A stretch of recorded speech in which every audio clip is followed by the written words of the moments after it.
talking shop theft today. Now, Neil Mackay, the owner of Mackay's on East Road, he has been campaigning for tougher action on retail crime since 2016. He has petitioned the government twice, once to change the language around shoplifting to theft, and more recently to require police to attend every shop theft incident.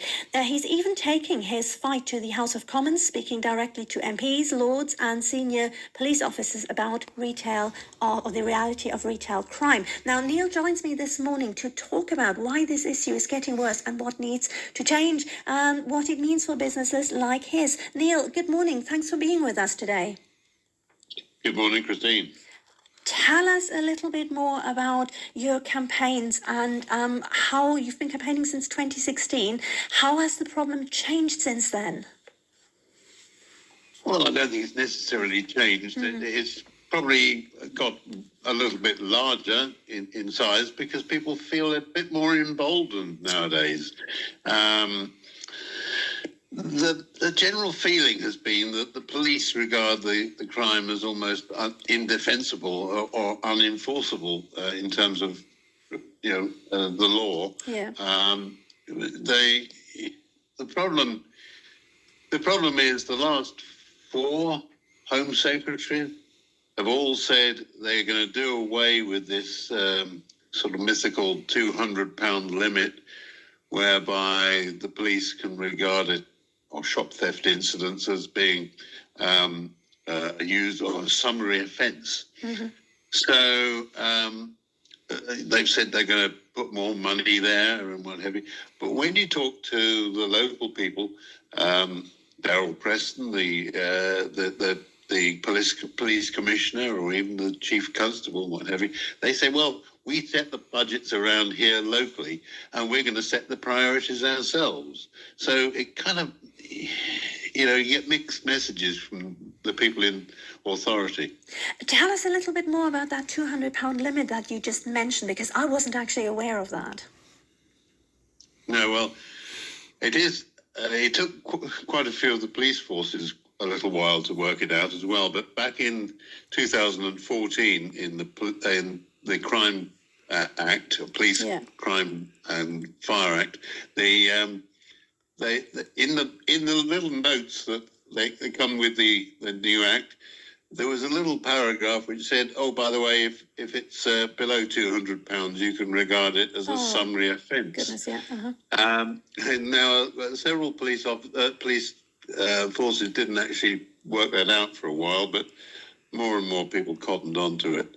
And basically they used it as a way of saying, well, okay. In fact, when you ring, after an incident, the very first thing you get asked when you ring in is, what's the value of the goods? Really? Yeah. And I've had several incidents where in fact I've rung in and I've got zero response whatsoever. Even a situation where I had £500 worth of knives stolen. Wow, okay. You thought that would have been a really hot topic. You would have thought that the knives would, yes, exactly, ring a bell somewhere. Because I was just going to say, especially with your kind of shop, I would have thought that it must often be above that limit anyway. Yeah, indeed. There's a lot of very small items, and some of them can be quite high value. It does discourage us from putting them on display. In fact, we've moved a very large percentage of the more valuable items behind the counter, so it involves staff intervention to actually sell them.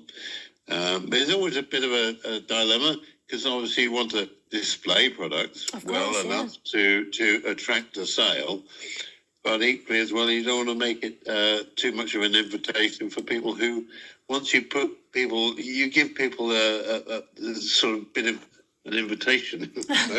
they kind of, some people will accept it. Put opportunity in front of people. So we have lots of different systems. We have little tags which make it difficult for people to take the things off the peg.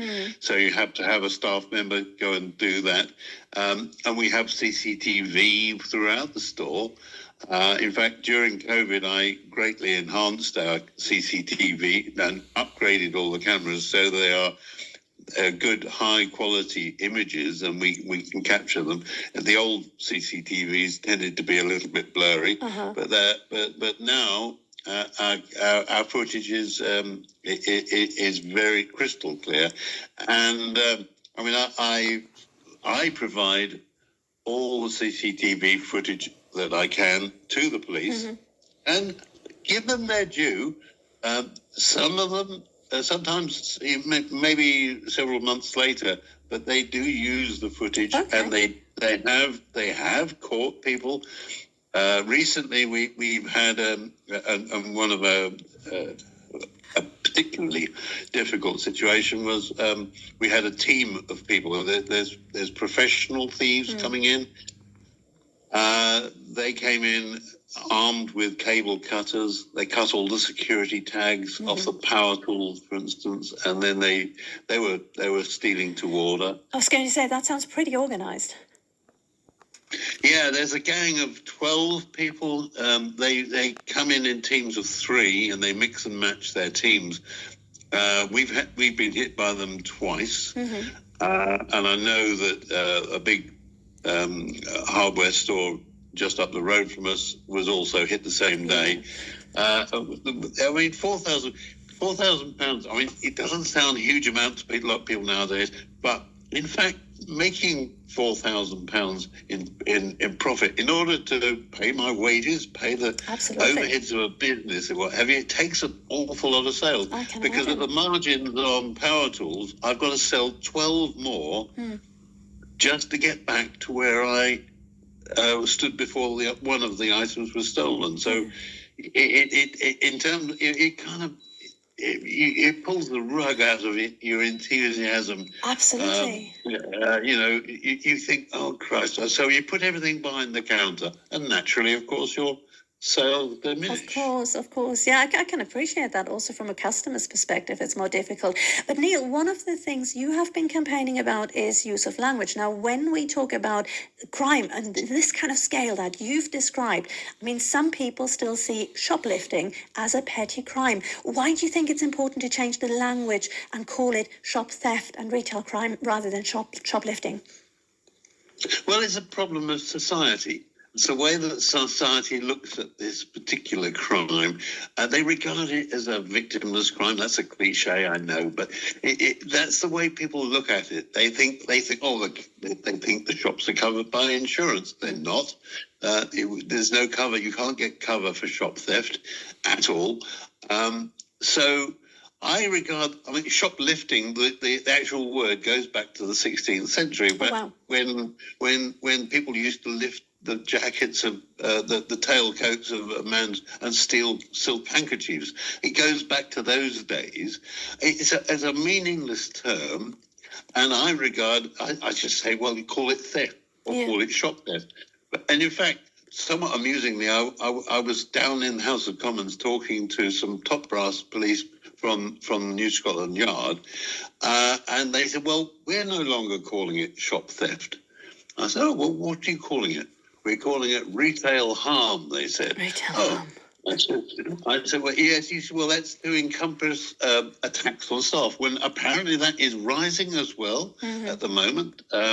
It's, people are becoming, as I say, they're becoming emboldened, and they think they can get away. There was almost almost a right to go and steal from a shop. They regard it as that. I mean, I've had some interesting conversations with people who have caught shoplifting, stealing. I've slipped into using the old vernacular there, but in fact, the song you played beforehand, Crazy, it is indeed a crazy situation. Yeah, absolutely. Now, we've got a listener chimed in as well. Medium Al says, morning, Mackay is a beautiful place, clever, kind and generous. So there you go. You know, your hard work and effort, Neil, is very, very, very much appreciated. Now, I do know that you are busy, and in fact, you told me you've actually got the next generation of campaigners with you, your little grandchildren, who you need to get on with their day. But one more thing before I let you go, Neil, then. If you could implement just one major change tomorrow to tackle retail theft, what do you think that could be? Well, I think I've said it before. It's to give the police the resources to do the job, and it's not just shop theft. It's all forms of what's perceived to be low-level crime. Yeah. It isn't low-level crime. People, once they get away with what they regard as as petty things, then they get emboldened and they get involved in more serious crime. It's a problem for society. We need to put the money behind it, give the police the resources to actually do the job, and get them to take it seriously. Yeah. Thank you very much, Neil, for being here this morning. Thank you very much for speaking to us. And yes, as you've heard from our listener comments, it is very much appreciated what you do.